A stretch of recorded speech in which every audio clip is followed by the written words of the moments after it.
Welcome to Dissidents and Dictators, a series of conversations by the Human Rights Foundation dedicated to exposing and challenging authoritarianism around the world. Hello and good afternoon and welcome. My name is Thor Halverson. I'm president of the Human Rights Foundation. It's a privilege to welcome you to this event that we're putting together with the Committee to Protect Journalists. I'm really very, very happy about this event. It's the continuation of a long process that we've been involved with in the making of a film called The Dissident. The Dissident is a film about the murder of the Saudi journalist Jamal Khashoggi. And so much of what we are going to discuss today and describe today is so inextricably linked to power, dictatorship, tyranny, and oppression.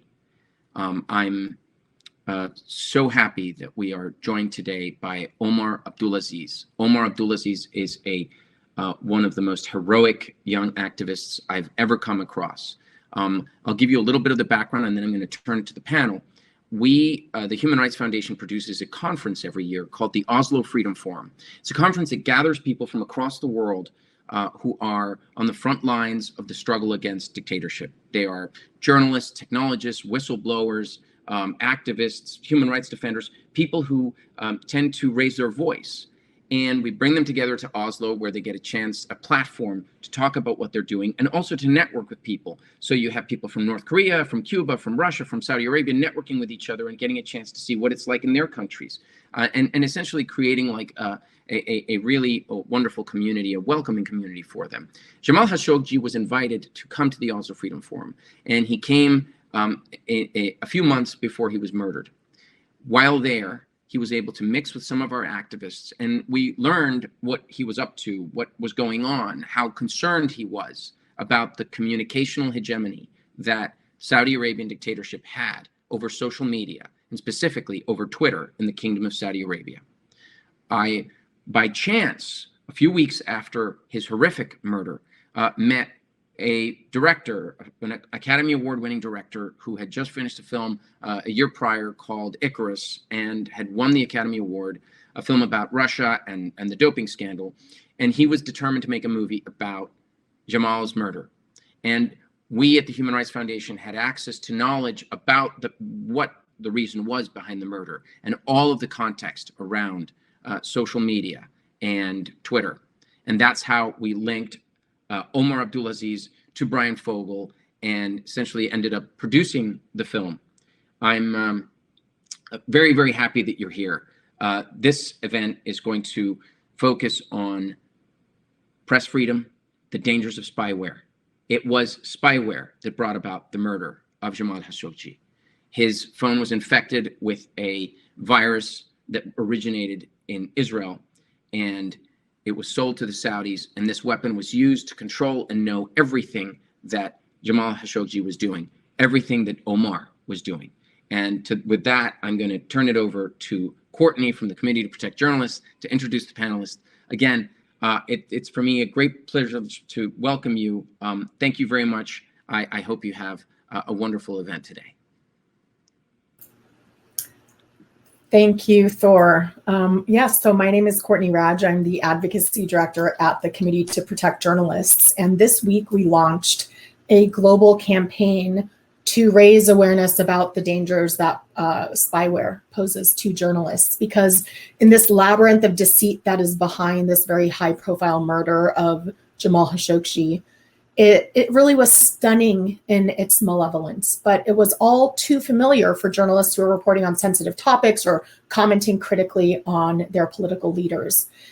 Because digital threats may be invisible, but their impact is not. And we're going to hear about that from the panelists today.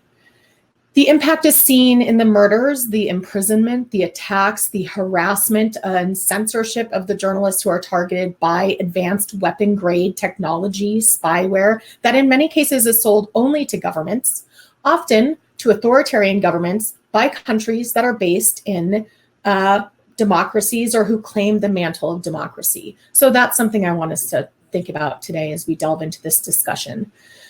So we launched this campaign this week because we need to stop the use of spyware and to prevent states with bad press freedom records from getting such tools.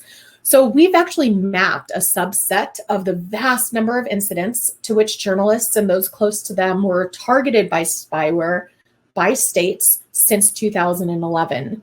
And these were just the ones where we could identify who the target was, where we thought we could identify which state was responsible or behind the spyware and which company was implicated.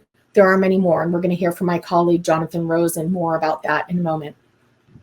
Now, spyware puts freedom, press freedom, access information at risk, but authoritarian regimes around the world are increasingly using this technology to spy on journalists, dissidents, and activists, as you've heard. And so with Jamal Khashoggi being one of the most horrific cases, I want to start there before we broaden into the broader issue. And I want to start with award-winning director Bryan Fogel, who, many of you watching this today received the link. Hopefully you got a chance to watch The Dissident. It is chilling, it is fascinating, and there's a whole component related to these events that have to do with spyware. I'm then going to turn to Saudi activist, blogger, and close friend, as you heard, of Jamal Khashoggi, Omar Abdulaziz, who is living in exile in Canada.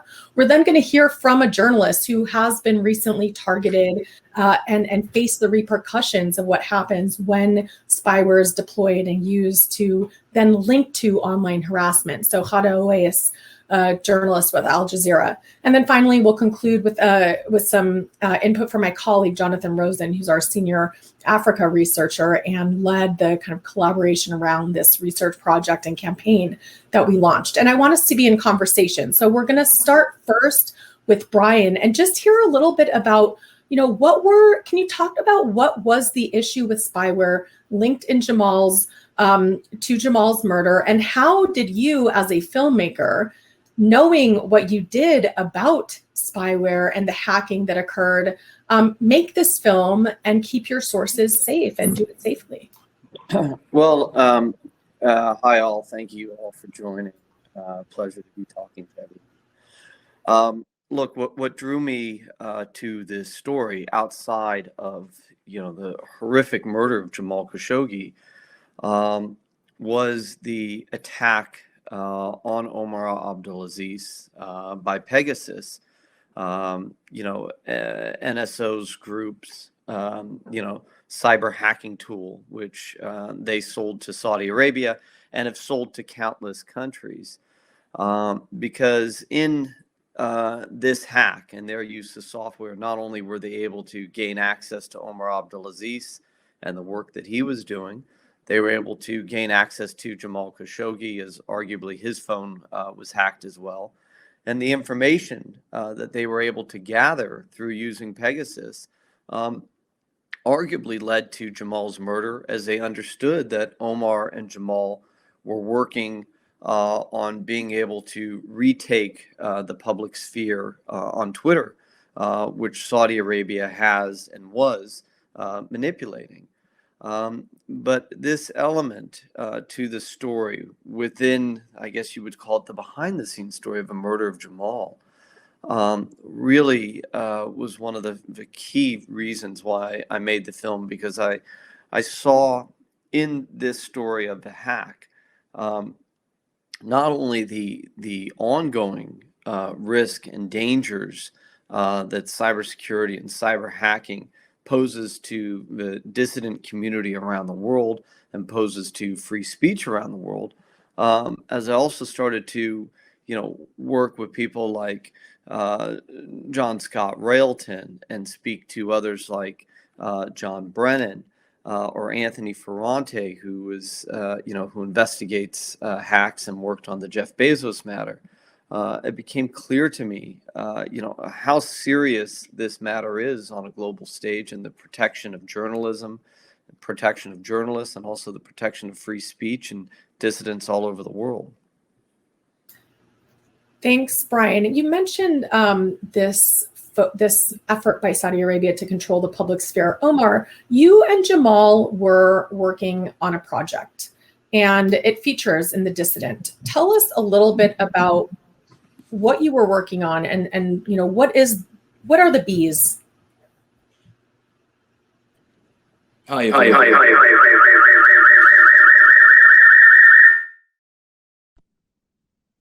Can you hear me now? Okay, we're having a little bit of trouble hearing from Omar. So let me give him a moment to get set up with his earphones. So Bryan, can you just talk a little bit more about, how you kind of, it can be hard to, I think, make a film about that includes digital threats. Like how did you go about portraying that? How did you think about how to make that visible in the documentary? But you'll have to unmute so we can hear you. Oh, You're unmuted now. Yep. How's that? Can you hear me? Yes, we can. Thank you. Okay. If you see the film The Dissident, you'll see that we use a lot of CGI, animation, motion graphics, 3D rendering techniques, etc., to essentially bring forward this cyber world and this world of cyber warfare, and we do so and did that essentially because I think it's very hard to kind of wrap your head around what this threat is and how this works. And so in the film, we go into an explainer about Pegasus and use some pretty complicated motion graphics and animation to kind of show how Pegasus works, how it pings off of servers, how it gets into your phone, and basically how the end user, meaning the Saudi Arabian government or those monitoring that phone, are then able to use this software to manipulate and control. When we go into the story of Jeff Bezos's phone, we do a similar thing. And in the film, we also go into the bees and the flies, the work that Omar was doing, his army called the Bees, which is essentially a cyber army that has been trying to recontrol and take back over control of the narrative that the Saudi Arabian government has falsely propagated on its people. And again, we go into a pretty big animated sequence for that. And we chose that because it was a way to visually convey what these stories were in cyberspace, within the context of the story in the film. Thank you. And it looks like, Omar, we have you back with us, hopefully with earphones. So on that, can you talk a little bit more about what you and Jamal were working on? And then, of course, both in terms of the social media manipulation and the conversation, but also, what you have been targeted with Spyware, how you're working, you're in exile. Tell us a little bit about your story. I don't know if everyone on here is familiar with it. Okay, simply, I would say that when MBS became the crown prince, or when he came to the power and he started to control everything in the country, he realized since the day one that Twitter is the most important platform in Saudi Arabia. So 8 out of 10 Saudis are using Twitter. So whenever you want to shape the opinion of the people of Saudi Arabia, you have to control Twitter. Whenever they want to release a new law or create a new event, so they would use Twitter as a tool to see the reactions to, not only to shape, but also to see the reactions and to get the feedback from the people. By that time, there were hundreds of public figures, well-known people, scholars, activists, politicians, who are, I wouldn't say who are tweeting freely, and I wouldn't lie, I would not tell you that Saudi Arabia was a democracy before, but at least we had that margin, whenever you're going to speak about something, at least you're not going to be jailed. So Mohammed bin Salman, he believed that if he's going to control Twitter, then he can say anything, he can create anything, he can go in war against Qatar or in Yemen or against Iran or so on and so forth, and nobody's going to question anything, especially if he's having or if he's controlling the local narrative. And that's going to happen through Twitter.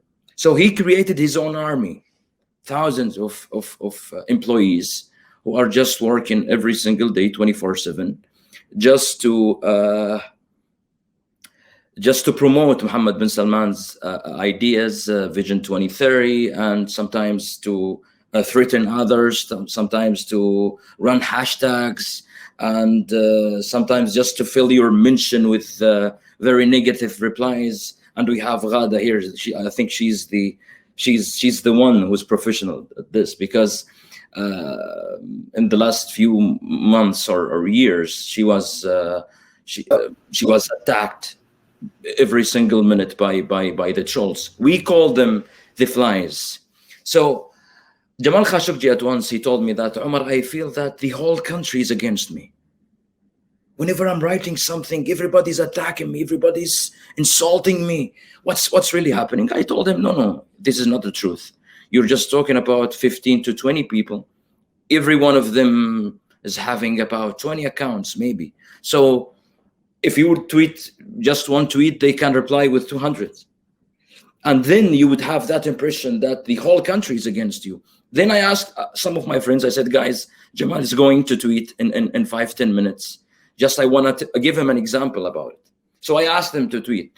He tweeted something, and we replied with about 28 replies. And he said, wow, it's great. It's amazing. What's really happening? I told him, trust me, we're just 5 people.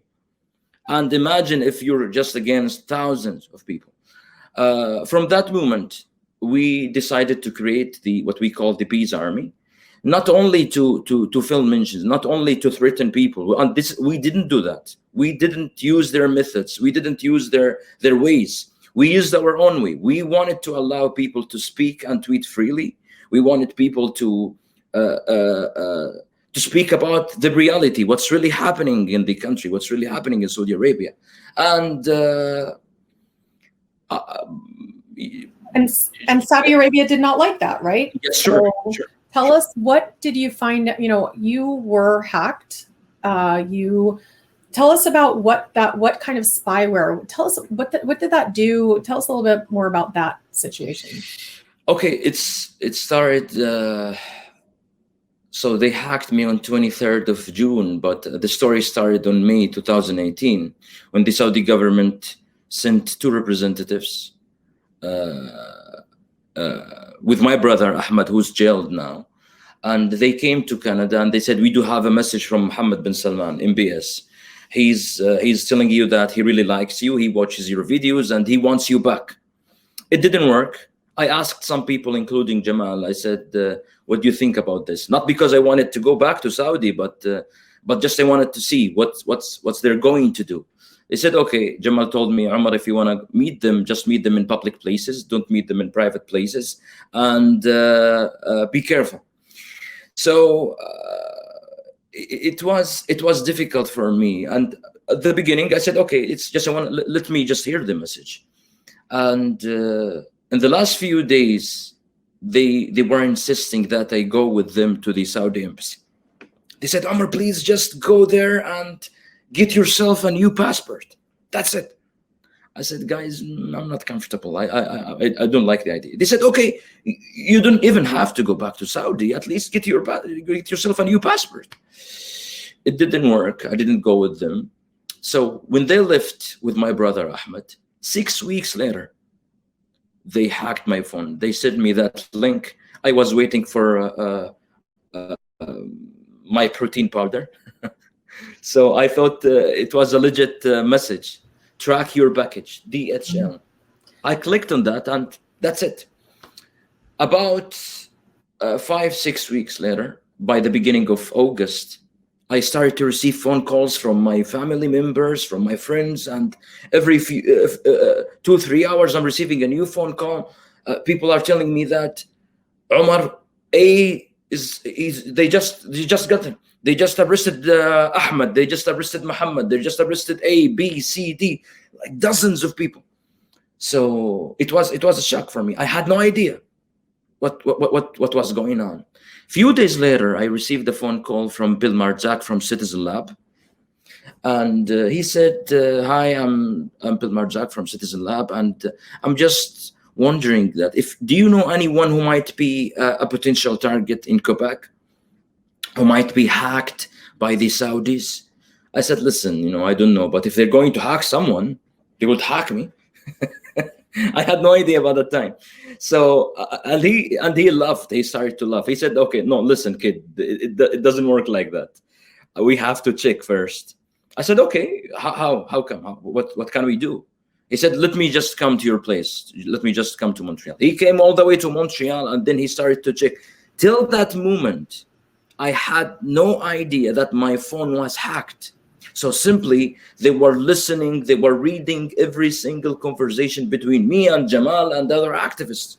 So let me pick up on that, because I think you hit on a couple of really key things about spyware. So first off, some spyware, you click on it. It's called phishing or spear phishing, where they give you a really targeted email or something that you click on with a link, a message, and it infects your device. But we've also seen that spyware is getting much more sophisticated, where it can be pushed out, or network injection, where you have the ability, you don't even have to do anything as a user. So it's harder and harder for journalists, I think, to keep themselves safe. And I think your story of being told to go to the Saudi embassy is incredibly chilling. But I want to turn now to Ghada, because she was the most recent, I don't want to say victim, but target of these types of attacks that involve both hacking and this serious, severe, terrible online harassment that, why don't you tell us a little bit about what happened to you and what impact that has had on your ability to do journalism? You work for Al Jazeera, which to contextualize is one of the, I think, thorns in the side of Saudi Arabia, right? Saudi Arabia dominates the Middle Eastern media market. Al Arabiya is Qatari. There's a major diplomatic row between the two countries. So there's a lot going on there. Tell us about what happened to you, Ghada. Thank you, Courtney, and let me thank you for this opportunity to speak about what happened to me with Omar and Bryan. And I want to thank Omar because he doesn't know until now that he was part of the psychological support that I had in my head, because what happened was really very emotionally, it was very hard on me. But then again, I was thinking of Omar and what he went through, because he had also pressure not only by being spied on, but he has a family in Saudi Arabia, and that kind of pressure, I don't think that someone who's not who has the big will and the power to be under this pressure gave me power in return to adapt with the fact that I'm being spied on, and maybe till now, because when I was reading what was posted on Twitter, I realized that they were also, like Omar said, listening to my conversations. They went through my phone and they have all the data I have on my phone. They have all my private pictures, my family's pictures, my addresses, my accounts everywhere, and my bank accounts, my addresses, my everything related to my private life and also to my professional life. But fortunately, I didn't have any secrets that might be, if it was leaked, that won't. If it is leaked, it won't be a big harm because unless you put some fake news with it, which was the case. Let me just tell briefly my story, what happened, because maybe some of you don't know what happened exactly with me. Last year, in 2nd of June in 2020, I was just having a dinner with my husband. It was his birthday. And I had received this urgent message from a friend of mine, a colleague in Al Jazeera, saying, beware, there's something wrong going on Twitter. You are being under attack.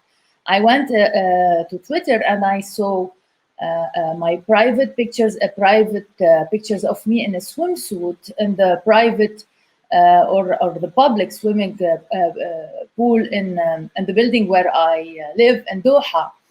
And the pictures were, pixelated in a way that made me look as if I was nude. So they pixelated the swimsuit, and they pretended that I was naked, and that that hot tube, the jacuzzi tube, was in the chairman of Al Jazeera's farm, as they said in Arabic, and that I was there with him. And that was private pictures stolen from my colleague Al Al-Faris, and this is what they pretended, and that they and she was, the fake news or the story that they invented, that she was jealous from me because she wanted the chairman for herself, and then she put those private pictures to embarrass me in front of everybody, etc. And that was not the first time I was under severe attacks, smear campaigns online, on Facebook or on YouTube or even on internet in general. But what I saw that night wasn't like anything I have seen before, because this was the first time I realized that I was hacked, and then the material that was hacked was leaked and doctored. And so that was, the shock, because I was covering news for like 20 years, and that was the first time I see myself as not only, under attack, but hacked, and the hacking material was leaked, and the leaked material was manipulated in a way that makes me look naked, and that makes me, and there were 40,000 tweets describing me as a prostitute and as a slut. First, I want to say that thank you for sharing this, because it can't be easy. This is a terrible attack, not only on you personally, but professionally. And unfortunately, the types of thing that you're describing is a common occurrence these days in journalism. We actually know that online harassment, including, online harassment is this kind of generic term for really terrible things like hacking into people's phone and putting these pictures online, manipulating them, putting on personal information.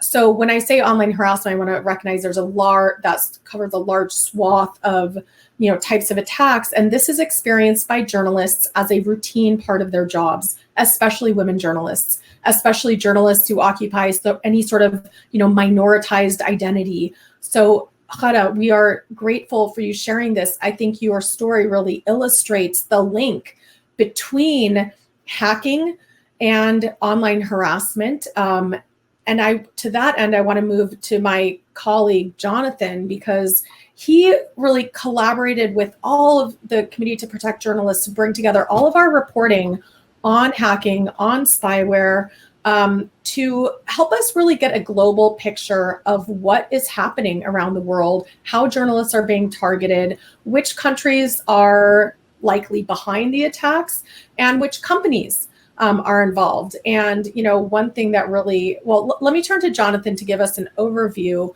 of kind of what were some of the main things that we saw, because we've heard a lot about what's happening in the Middle East. We know that is one of the areas where spyware and surveillance of journalists is rampant. It has one of the worst press freedom records in the world. And I'm speaking as somebody who got kicked out of a country in the Middle East for my journalism.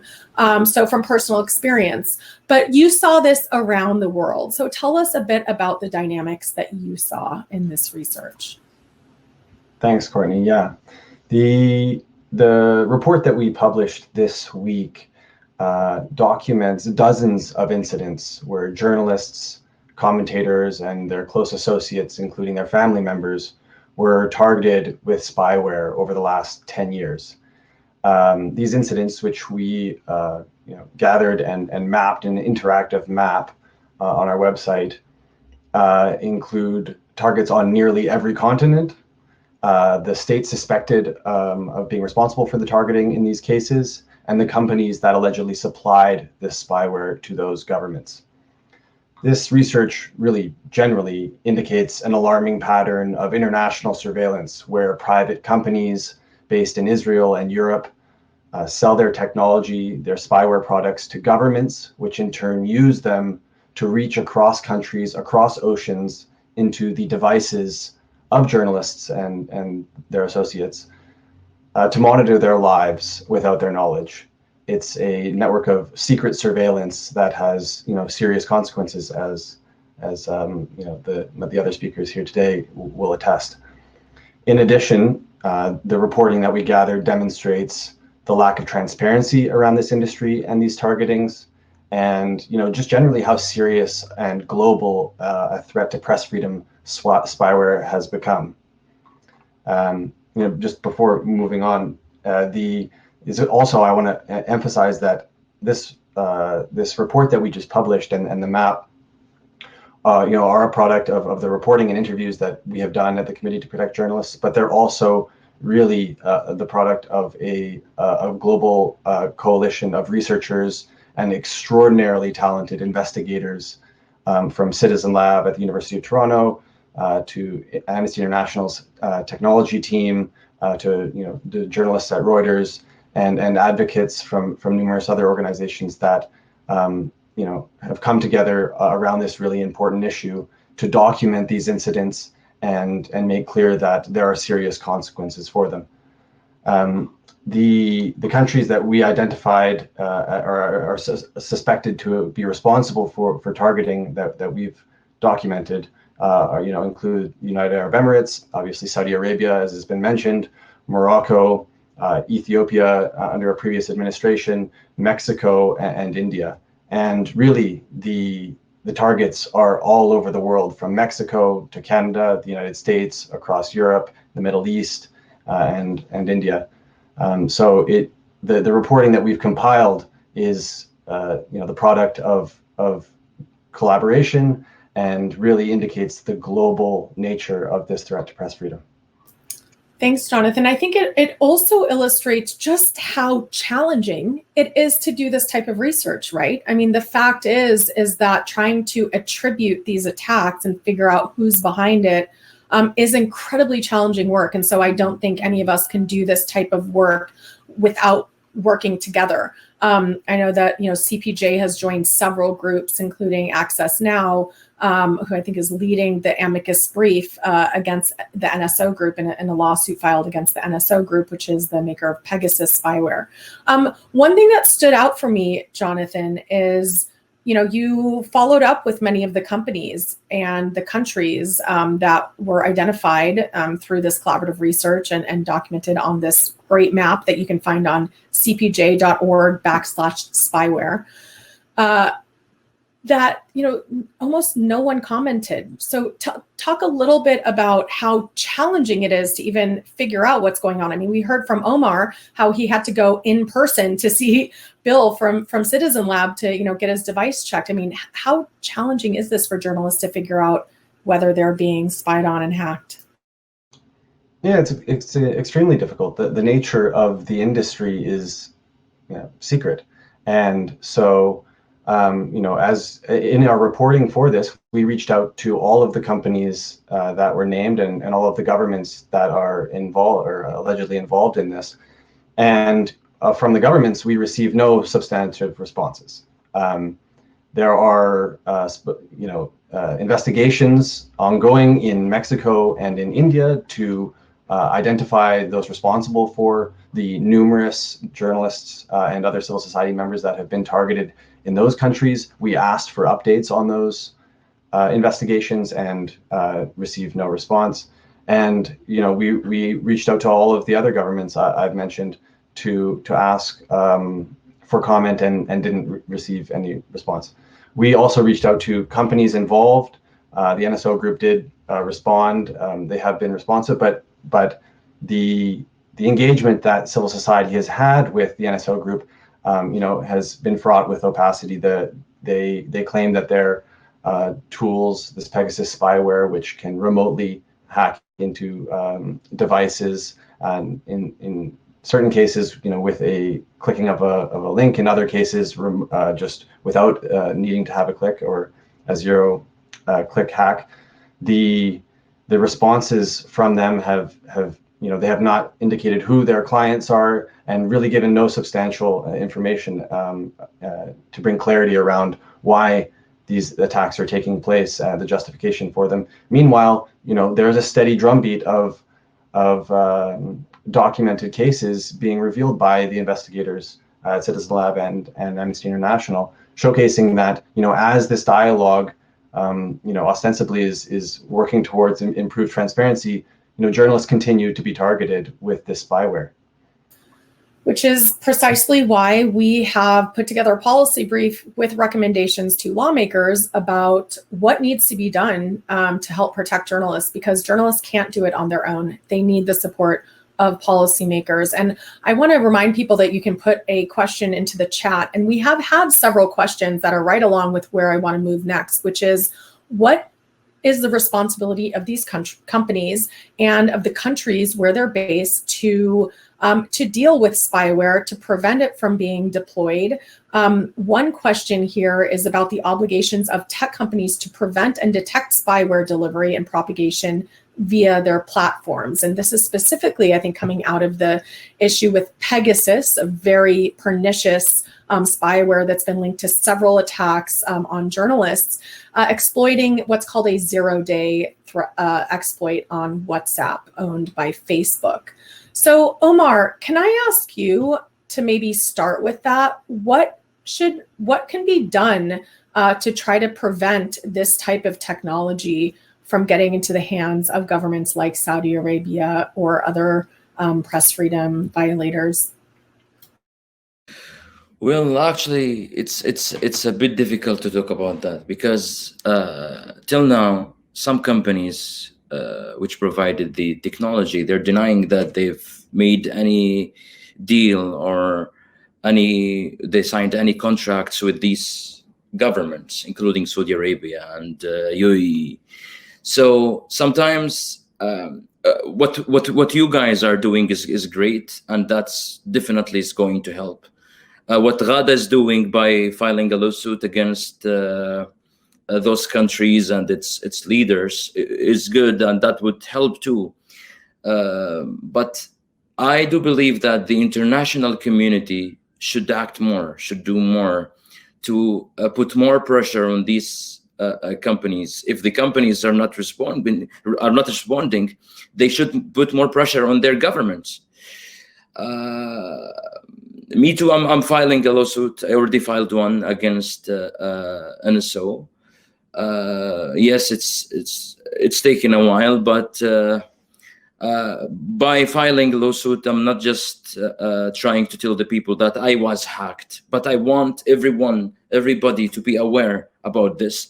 And here's the thing, just to be honest, what I started to do since then is trying to make people aware of that. So every single day I'm telling people, please do not click on any link. Please, if you're using your phone on activism or something, do not share your phone number with anyone.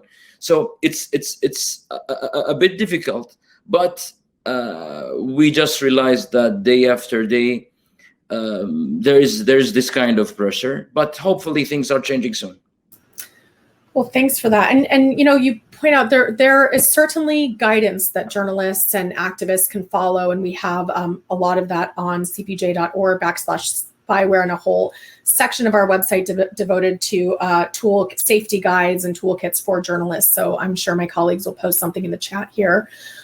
But you point out something, which is not all of this spyware is something that you can like click on and get. A lot of it is delivered via messages, the telecoms. So we have a question in the chat about the role of telecommunications companies in preventing spyware. And this is of particular interest to me because I worked as a journalist in the Emirates in 2009 when there was a case of the state-owned telecom pushing out spyware to BlackBerries. That was back in the BlackBerries day. And we found out about it relatively quickly. But Ghada, I want to ask you, you work in Qatar. It's the state-dominated telecom as well. So two questions for you. One, what do you think about using state-owned telecoms? Are you concerned about that situation? And B, what do you look for, given that you work in a region where there is a lack of democracy, there's a lack of kind of rule of law and democratic protections? Are you looking to countries like Canada, like the United States, the UK, the EU to put restrictions and protections on the use of this spyware? Ghada? Can you unmute?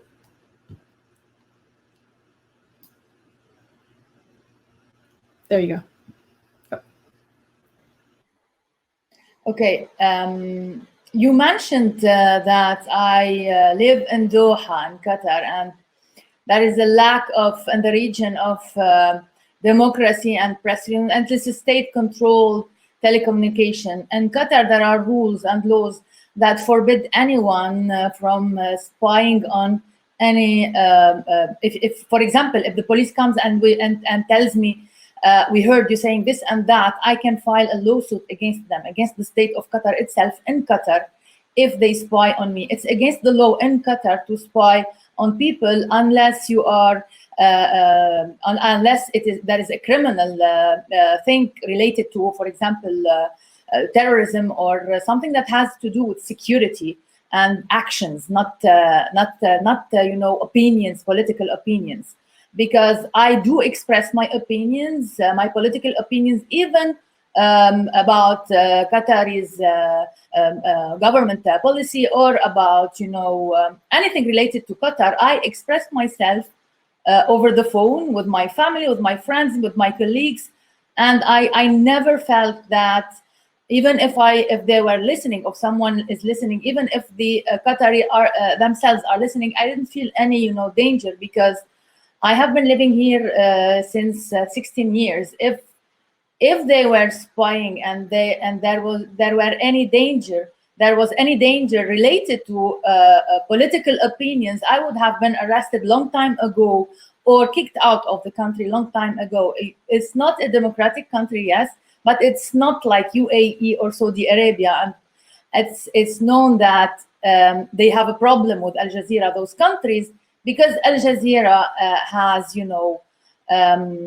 it's a platform for all of the opinions, even the opinions that criticize Qatar. So when you put critics about Qatar on Al Jazeera, you cannot, spy on people in Qatar because they are criticizing Qatari government. So you were still targeted. You're still targeted by spyware, right? So what about looking at those, just the broader picture of the world? Do you think that we need stronger restrictions and controls on spyware in order to try to mitigate? Of course, because spyware, I think all countries, including UK and the European governments, they do use spyware, but for the right reasons. That means they are, protecting their security. Where you live, Courtney, I think also government you are using spyware somehow. I don't know how it works, but because now we live in this era where every government has to follow terrorists and to follow what's happening. The subjects related to terrorism. Everywhere you have secret agents, even in the United States, or even where you live, Courtney, they have spywares. I'm sure of that. We are all journalists. Let's not be naive. We are all, Snowden revelations. When it comes to spyware, Israeli spyware used against journalists and used against dissidents like Omar and journalists like me.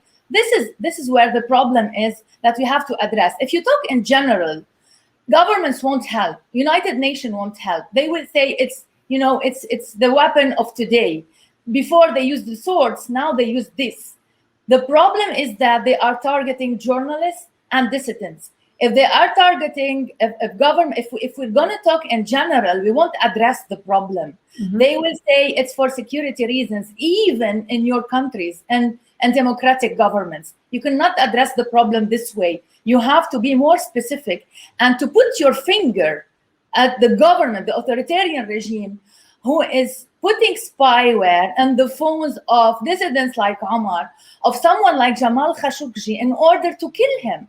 I mean, if you are listening to, Obama was accused of listening to Angela Merkel. I'm not going to address this problem. I don't care what's happening between governments.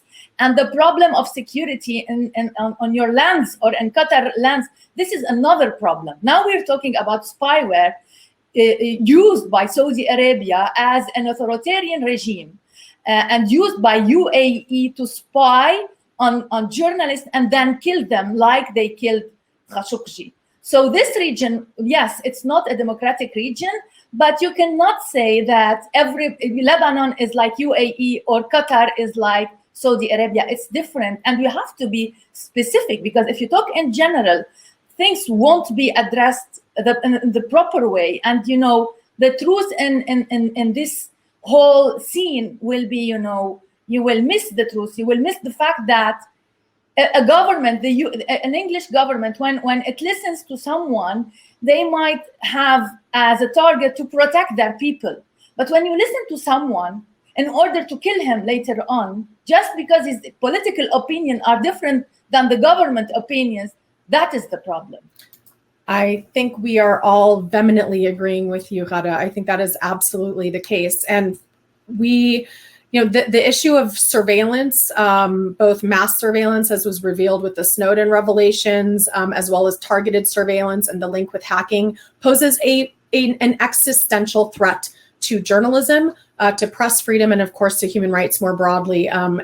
We did a big campaign actually under the Obama administration called The Right to Report in the Digital Age, specifically to draw attention to the fact that surveillance poses this fundamental problem. And now we've seen that has only worsened with the expansion of this extremely sophisticated spyware technology. And I think you're absolutely right. This is not just the purview of dictatorial regimes. We see this being used by governments of all types. And Jonathan, can you touch base a little bit on what you've seen? You are the senior Africa researcher. Can you talk a little bit about what you're seeing in Africa in terms of the use of spyware and surveillance to target journalists? Sure. Yeah. I've been zooming out. The core issue here is privacy. Our phones and our computers in daily life now, for many of us, are extensions of our brains. We have so many of our personal interactions and organize our lives in so many different ways using these devices, our phones, and especially during the pandemic. I mean, now that the ability to physically interact is more limited than it was in 2019, the reliance on these devices is even more acute. And so when surveillance basically gives governments or those who may seek to harm us access to those devices and to those parts of our lives, those spaces that we share with people that we're closest with. And that's obviously, going to have a chilling effect on the public at large, that prospect. But for journalists and other civil society members, where they rely on their devices to speak to sources, right, to conduct research, to do the investigations that allow them to do their jobs and keep the public informed, to hold power to account, to invade those spaces and to invade those communications, has an extraordinary chilling effect. And we see that with spyware, but we also see it with other forms of surveillance, where journalists, think twice about the types of communications that they're having. Journalists don't take their phones to meetings. The barriers, the friction that is created in their ability to do their job and serve the public is increased with this lack of respect for privacy. And ultimately, there are cases of self-censorship. We documented this all over the world, really, where journalists, think twice about what they're reporting. Many don't. I'm not saying that there isn't courage in the press today. There absolutely is, but the consequences of this pervasive censorship, surveillance through spyware, through telecom communications monitoring, and really through attempts by authorities to access devices when they're not remotely through spyware, or when journalists are arrested, has consequences for those journalists' ability to do their job freely and effectively. Bryan, you have worked, you've made documentaries now focused on two countries that are at the forefront of the spyware industry, of weaponization of spyware, targeting journalists. Russia has been behind the murders of several journalists. Saudi Arabia, obviously, they imprison journalists. Some of the most challenging places to work, as well as some of the most sophisticated technologically and in terms of information operations and manipulation. How do you have an affinity for these types of countries, or talk a little bit about what it was like? Did you see any similarities, differences? Talk about Russia and Saudi Arabia as to these kind of situations there. Well, I think the similarities really, when just stepping outside of whatever we're talking about in regards to cyber threats and hacking, is that you have two regimes, and obviously there are others in the world. This is going on obviously in China and North Korea and other kind of totalitarian or authoritarian states that simply just don't care about human rights, and also will lie and use any means necessary to subvert the truth. And I think this is where I really see these parallels and similarities.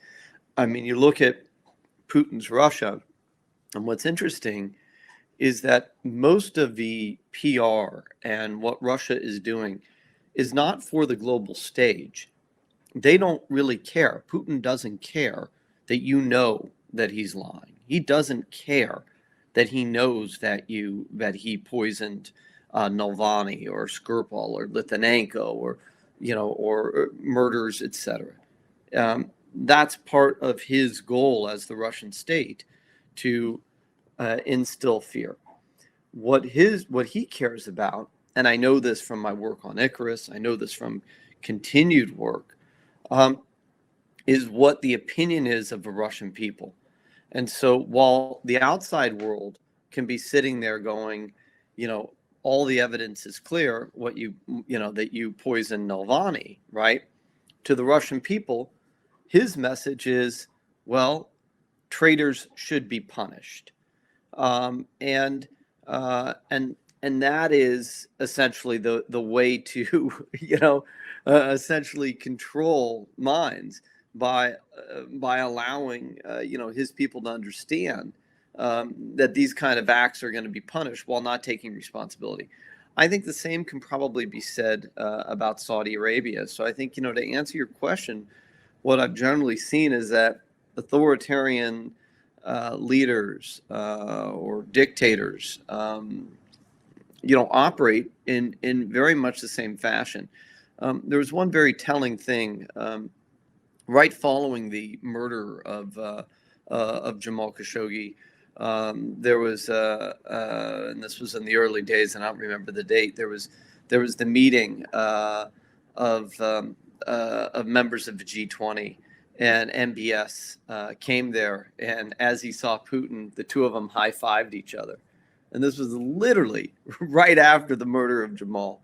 And to me, that high-fiving was almost like a, hey man, congrats, you're in the club. You go and murder dissidents. Good for you, man.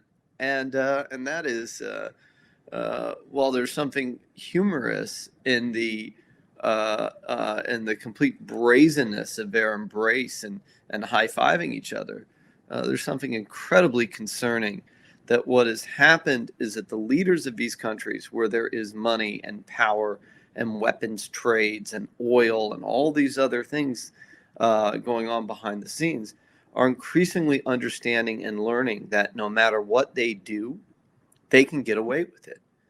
And the Biden administration's response only confirms that. The member states of the G20's response only confirms that. What has been happening in this year and the year after Khashoggi's murder, at Davos in the desert, the Saudi investment initiative that MBS holds, where leaders of Goldman Sachs and KPMG, et cetera, were there, only confirms that. And I think the overall message is that, whether it's hacking a dissident's phone and using that information to then go decide to kill them, or it's brazenly poisoning someone outside your own country, or cutting them up in a consulate, et cetera, that the world response is allowing these people to understand that these actions will be tolerated. There is no punishment for these actions. And so I think if you're looking at the threats of cybersecurity, which is, clearly serious, what I think we have to look at beyond that is not whether or not there's going to continue to be cyber hacking tools and this, that, and the other, because that's a given. That's going to happen. But what is the bigger issue is what is going to be the world response from countries that have the power to actually make change or impose sanctions, that these sorts of behaviors, that there's repercussions for. And right now there are none.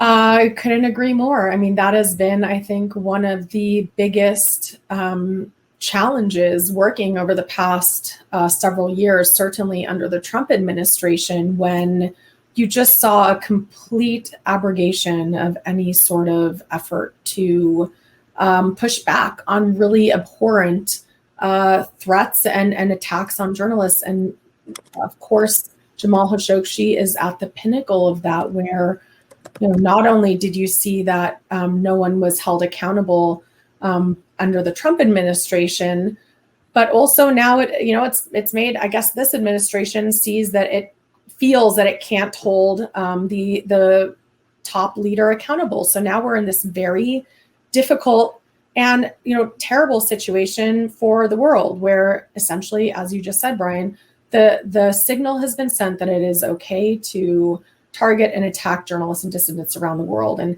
as we conclude here, I think one of the threads that really stands out here is how these attacks are transnational and cross-border. And, we had a question in the chat, which we didn't get to, about Iran and whether Iran has, used the same approaches, and it has. And my colleague posted a link to some of our reporting on that. But we're actually seeing that, this transnational cross-border targeting of dissidents, of journalists, is increasingly common. And even our own colleagues at the Committee to Protect Journalists, the Rozen in Iran, continue to get targeted online and with hacking attempts. My colleague Sharif Mansour, who, like Omar, has had his cousin is in prison in Egypt and is under severe threat here in the U.S. along with his father. To your point, Bryan, the threats are ratcheting up.